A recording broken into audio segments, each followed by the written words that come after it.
Remember Joe? He has just been diagnosed with cancer. It is an unwelcome guest. In fact, it is an intruder. It arrives uninvited within our bodies. Cells begin to grow without order. They forget how to stop. This rogue growth often forms a lump, a tumor, solid and tangible, which has been growing in secret until it was large enough to make Joe ill. This is where our story begins. Joe's doctors have mentioned he may require surgery to treat his cancer. But what does this mean? Surgery has long been a primary weapon to treat cancer, and the rationale is simple. If something harmful grows inside you, the instinct is to remove it, to cut it out. This approach is ancient.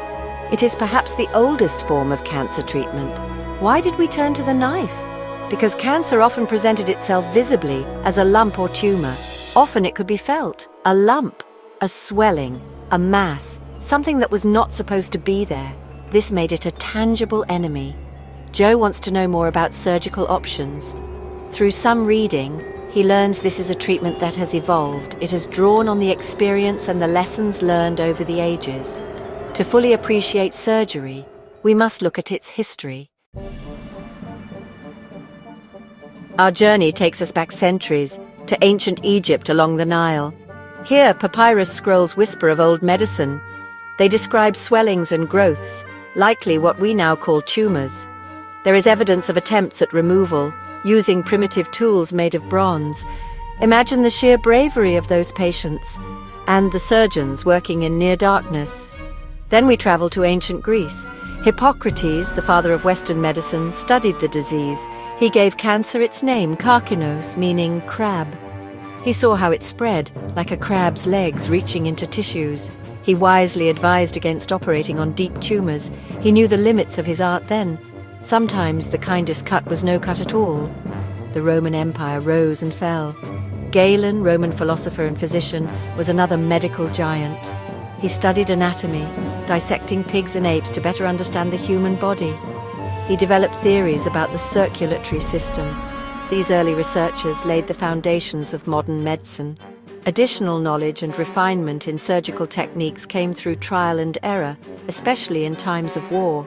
When a soldier had an infected limb injury, the only way to stop the infection from spreading was by removing the infected part. Without anesthesia, the surgeons had to operate as fast as possible, while other soldiers physically restrained the poor patient. The mid-19th century arrived. It brought with it two revolutions, transformative breakthroughs for all surgery. First came anesthesia, a blessed relief. Ether and chloroform were discovered. Patients could finally sleep through procedures, no more agonizing pain. Surgeons could now work with more care. They could take their time, unhurried. Then a second hero emerged, Joseph Lister. He championed the idea of antisepsis. He understood that invisible germs caused infection. He introduced carbolic acid to clean wounds, to sterilize instruments and the operating room. Suddenly, patients weren't dying of infection as often. It sounds so simple now. Wash your hands. But Lister fought an uphill battle for acceptance, as many of his contemporaries did not want to change their ways and questioned his work. Eventually, his results spoke for themselves. These twin innovations were game changers. Anesthesia made surgery tolerable for the patient. Antisepsis made it safer, much safer. As the 19th century waned, a new figure rose, William Stewart Halsted, an American surgeon. He was a pioneer at Johns Hopkins Hospital. Halsted was a man of bold ideas. He believed in decisive, aggressive action, especially when confronting breast cancer. He aimed for nothing less than a cure. His approach was famously radical. He believed that removing more normal tissue around the malignant tumor increased the chance of a cure. His most well-known contribution was radical mastectomy. This was a formidable operation indeed. It involved removing the entire breast, plus the underlying chest muscles, and the lymph nodes in the armpit. The guiding principle was clear: get it all, leave no cancer cell behind. This aggressive surgery undoubtedly saved lives. Many women owed their survival to Halsted's technique, but it came at a significant cost, with disfiguring scars and loss of function. Next came new thinking, a shift towards precision. Less is often more, actually. The 20th century brought new knowledge. Our understanding of cancer deepened considerably. We learned it was not a single entity, but a vast collection of different diseases, each with its own behavior, its own path. This led to new questions about treatment. Was Halsted's radical approach always necessary? Could less invasive surgery be equally effective? For breast cancer, a major shift occurred. Researchers like Bernard Fisher challenged the status quo. Clinical trials showed something remarkable. Lumpectomy, removing just the tumor and some surrounding tissue, followed by radiation therapy, was often as effective as radical mastectomy. This was a revelation, a turning point. It meant preserving the breast was possible, a huge step for patients' quality of life. The focus began to change. From maximum tolerated treatment to minimum effective treatment, understanding the specific tumor became paramount. Its size, its grade, its genetic makeup. Staging systems became more sophisticated. Treatment plans became more individualized. Surgery was increasingly part of a tailored strategy. This wasn't about being less aggressive against cancer. It was about being more precise in cancer surgery, removing the cancer successfully while sparing normal healthy tissue. New approaches brought minimally invasive marvels, keyholes and robots to the rescue. As the 20th century drew to a close, another surgical revolution was brewing. Minimally invasive surgery began to take hold. Laparoscopy was one of its early stars. Instead of one large incision, surgeons made several tiny keyhole cuts. They inserted a camera on a thin tube and long, slender instruments to operate. It was like performing surgery through a straw. The benefits for patients were immediately clear. Less pain after the operation, much smaller, less noticeable scars. Faster recovery times were common. Patients could return to their normal lives sooner. No more feeling like they'd been in a sword fight. This was a significant leap forward. It made surgery a less daunting prospect. Then, robots entered the operating theater. Not the walking, talking kind from movies, but highly sophisticated robotic surgical systems. The Da Vinci system is the most famous. We have learned to look beyond the blade, at adjuvant therapies and the surgical team. In modern cancer treatment, surgery is rarely the only treatment recommended. It's become a true team sport, with the goal of maximizing the chances of a cure for Joe and others.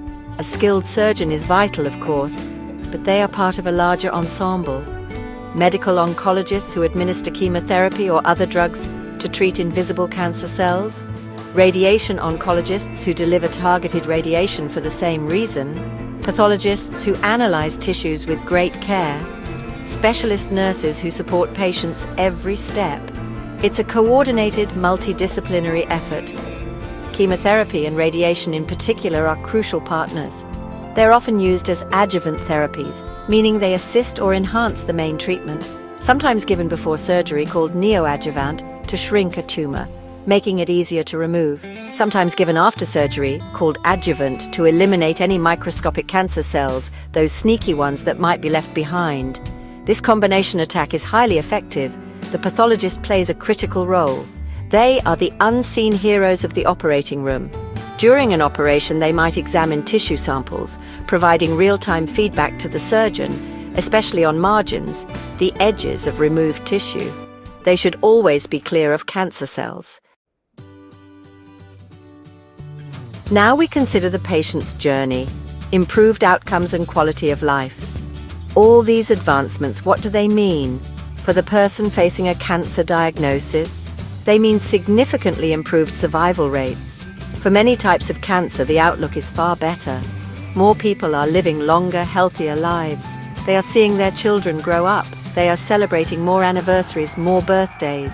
This is the ultimate measure of progress. The gift of time, the gift of life. But the journey is not just about survival, it is also about the quality of that life. Modern cancer surgery strives to preserve function, to minimize long-term side effects, to help patients live well after treatment. This focus on well-being is paramount. It reflects a more holistic view of healing, treating the person, not just the disease. Reconstructive surgery plays a vital role here, especially after operations for breast cancer or cancers of the head and neck. Skilled plastic surgeons can restore appearance and often restore function as well. This can have a profound impact on self-esteem, helping patients feel whole again. Physical therapy and rehabilitation help regain strength. Counseling supports emotional and mental well-being. Patients today are more empowered. They have access to more information. Looking ahead, the future is bright and probably involves tiny robots, continued innovation. So, what lies on the horizon for cancer surgery? The pace of innovation continues to accelerate. We can expect even more precise techniques. Perhaps nanorobots, tiny machines coursing through veins, targeting cancer cells with pinpoint accuracy. It sounds like a dream now, but many past dreams are today's reality. The future is exciting to contemplate. Artificial intelligence, or AI, will play a bigger role. AI algorithms can analyze medical images, helping to detect cancers earlier and more accurately. AI can assist surgeons during operations, providing real-time guidance and information. Imagine a GPS system for the human body. Computers won't replace human skill and judgment, but they will become invaluable partners. Treatment will become increasingly personalized. We are learning more about the genetic makeup of tumors. Each cancer has its own unique signature. Future surgery will be tailored to that signature, combined with targeted therapies specific to that patient. It will continue to advance our treatment options for Joe and other patients, often in combination with chemotherapy and radiation, which we will discuss in our next videos.